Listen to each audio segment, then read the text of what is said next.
खेलूंगा, ये कल मैं स्कूल जाऊंगा, कल मैं स्कूल जाऊंगा, कल मैं स्कूल। अरे राजू बेटा, चलो जल्दी से दूध पी लो। नहीं, मुझे दूध पसंद नहीं है। मैंने अच्छे बच्चे शैतानी नहीं करते, चलो जल्दी से पी लो। तुम्हें पता है डॉक्टर अंकल ने क्या कहा? दूध पियोगे तो तुम तंदुरुस्त हो जाओगे। चलो जल्दी से पी लो मेरे प्यारे बेटे। अब मैं तंदुरुस्त हो जाऊंगा, ये कल मैं स्कूल जाऊंगा, कल मैं स्कूल जाऊंगा, कल मैं स्कूल जाऊंगा, कल मैं स्कूल जाऊंगा, कल मैं स्कूल जाऊंगा, कल मैं स्कूल जाऊंगा। ये कितना खुश है, परमेश्वरा इसकी खुशियों को किसी की नजर न लगे। मेरे बाबा कहाँ पर है? वो मेरे स्कूल का सामान लेने के लिए गए थे ना। अरे बेटा, वो अभी आते ही होंगे। राजू के पापा आ गए। ये पापा कहाँ गए? आप मेरा स्कूल का सामान लेके आए हो क्या? बेटा गए और बाबा ना माने, ऐसा कभी हो सकता है? ये है तेरी पानी की बोतल।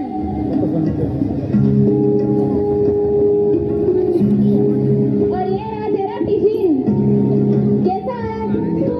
ये तो बहुत ही अच्छा है। और ये रही तेरी किताबें।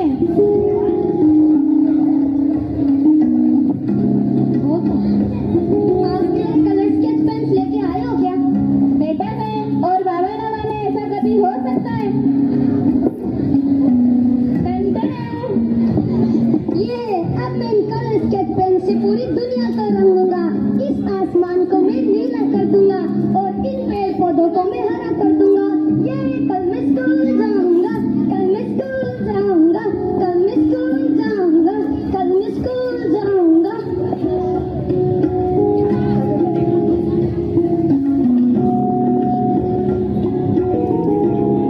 सावित्री, हम तो नहीं पढ़ पाए, लेकिन हम हमारे बेटे को जरूर पढ़ाएंगे। उसे अच्छी शिक्षा देंगे और उसकी जिंदगी में खुशियां के रंग भर देंगे, चाहे इसके लिए हमें दिन रात मेहनत क्यों न करनी पड़े। हाँ, हम उसे खूब पढ़ाएंगे, खूब पढ़ाएंगे। बाबा, देखो मैंने स्केच बनाई है, कैसी है? अरे वाह, कितनी अच्छी है। इतना अच्छा ही है, जा इसे साथ ही लेकर सो जा।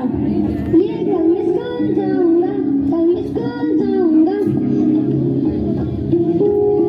बाबा, आप मुझे कल जल्दी स्कूल छोड़ने के लिए आओगे ना? बेटा साहब और बाबा ना माने, ऐसा कभी हो सकता है? कल मैं तुम्हें सुबह जल्दी स्कूल छोड़कर आ जाऊंगा। चलो चलो राजू बेटा, जल्दी से सो जाओ, कल मुझे स्कूल भी तो जाना है।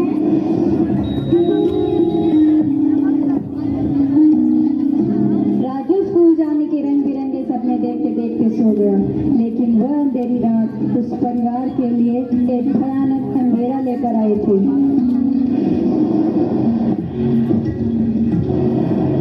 आई बाबा, आई बाबा, आई बाबा, आई बाबा। क्या हुआ राजू बेटा? आप कहाँ हो? हम तो तुम्हारे पास हैं। आप मुझे दिखाई क्यों नहीं दे रहे हो? क्या? मुझे कुछ दिखाई नहीं दे रहा। आई बाबा, सावित्री, हमें इसे डॉक्टर के पास ले जाना चाहिए। चलो जल्दी चलो।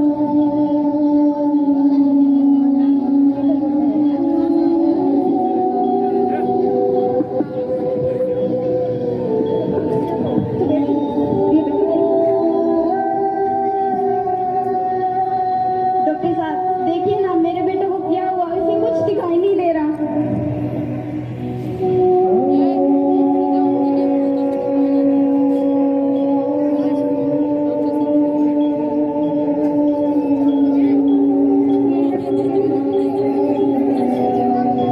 देखिए, मैंने आपकी बेटी की रिपोर्ट पढ़ी है। इनकी आंखों में सीरियस प्रॉब्लम है। अगर 24 घंटों के अंदर इनका ऑपरेशन नहीं हुआ तो इनकी आंखों की रोशनी हमेशा के लिए जा सकती है। क्या? डॉक्टर साहब, मेरा बेटा ठीक तो हो जाएगा ना? डॉक्टर साहब, ठीक हो जाएगा, लेकिन ऑपरेशन के लिए 1 लाख रुपए चाहिए। 1 लाख रुपए? राजू के पापा, हम 1 लाख रुपए कहाँ से लाएंगे? डॉक्टर साहब, हम बहुत गरीब हैं, हमारी मदद कर दीजिए। मैं पूरी दुनिया को बुला ले जाऊंगा। ऐसा करके आप मुझे शर्मिंदा कर रहे हैं, लेकिन मेरी ड्यूटी है, मैं मजबूर हूँ, लेकिन आपको ऑपरेशन के लिए 1 लाख रुपए देने ही पड़ेंगे। ठीक है भाई साहब, मेरी मदद कर दीजिए। मेरे बेटे की आंखों के ऑपरेशन के लिए पैसे चाहिए, मेरी मदद कर दीजिए।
Thank you very much. लेकिन मेरी बात यहीं पे खत्म नहीं होती है। अब हम आपको एक अपर क्लास फैमिली का किस्सा सुनाते हैं। तो आइए ये किस्सा सुनते हैं।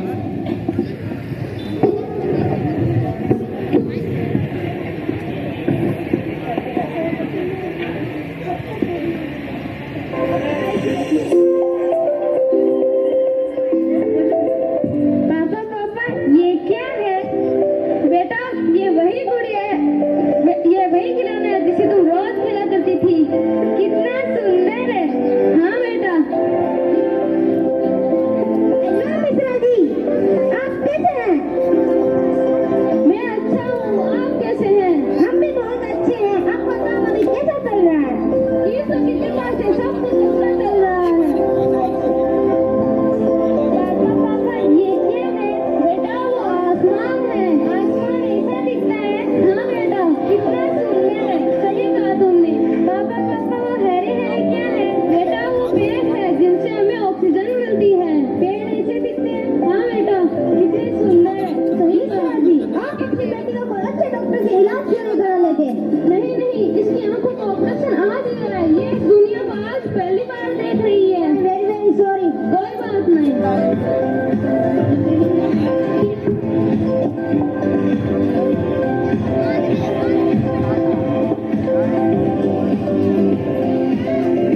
इस नेत्रहीन की आंखों का इलाज इसलिए हो पाया क्योंकि उसके पिताजी के पास इलाज के लिए पैसे थे और राज्य के पापा के पास इलाज के लिए पैसे नहीं थे। किसी ने बिल्कुल सही लिखा है, जब कोई चीज हमारे पास होती है तब हमें उसकी कद्र नहीं होती, लेकिन जब वह चीज अचानक से हमारे पास से चली जाती है तब हमें उसकी अहमियत पता चलती है। अब हम आपको एक टास्क दिखाएंगे जिससे हमें पता चलेगा कि लोगों की आंखें बंद कर देने पर उन पर क्या बीतती है। आपको अपनी आंखों पे पट्टी बांध के स्टेज से नीचे उतरना है।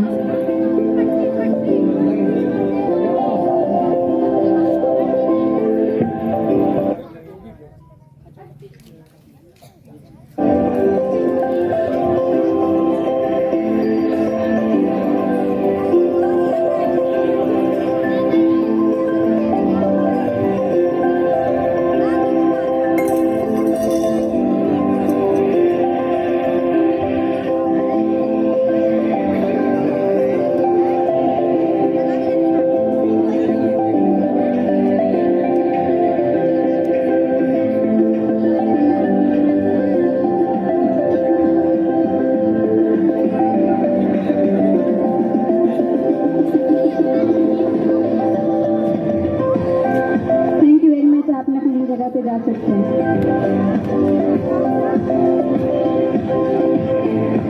अभी आप सभी ने देखा इन लोगों की आंखें केवल 2 मिनट के लिए छीन ली गई तो इन्हें क्या हो गया। उन नेत्रहीन जरूरतमंद बच्चों के बारे में सोचिए जिनके पास आंखें तो हैं लेकिन उन आंखों में रोशनी नहीं है। क्या हम सब थोड़ा थोड़ा उनकी मदद करके उनकी आंखों की रोशनी वापस नहीं ला सकते? हमारा आपसे निवेदन है कि ऐसे बच्चों के लिए रोजगार की सुविधा खड़ी करने के लिए उनकी मदद करें। राज्य ही क्यों, हर वह मनुष्य जो नेत्रहीन या विकलांग है उसकी मदद कीजिए। भगवान ने हमें ठीक बनाया है इसलिए ताकि हम दूसरों की मदद कर सके। हम तो सपने देख लेते हैं लेकिन जिन आंखों में रोशनी नहीं है वो सपने कैसे देख पाएंगे, इसलिए उनकी मदद करें। इसी के साथ मैं आपसे विदा लेना चाहूंगी। जय हिंद। बहुत बहुत धन्यवाद। इन्होंने क्या शानदार प्रस्तुति दी कि हमेशा निस्सहाय जरूरतमंदों की मदद करते रहना चाहिए। तो इसके लिए हम एक हमारे तुलसी सर एक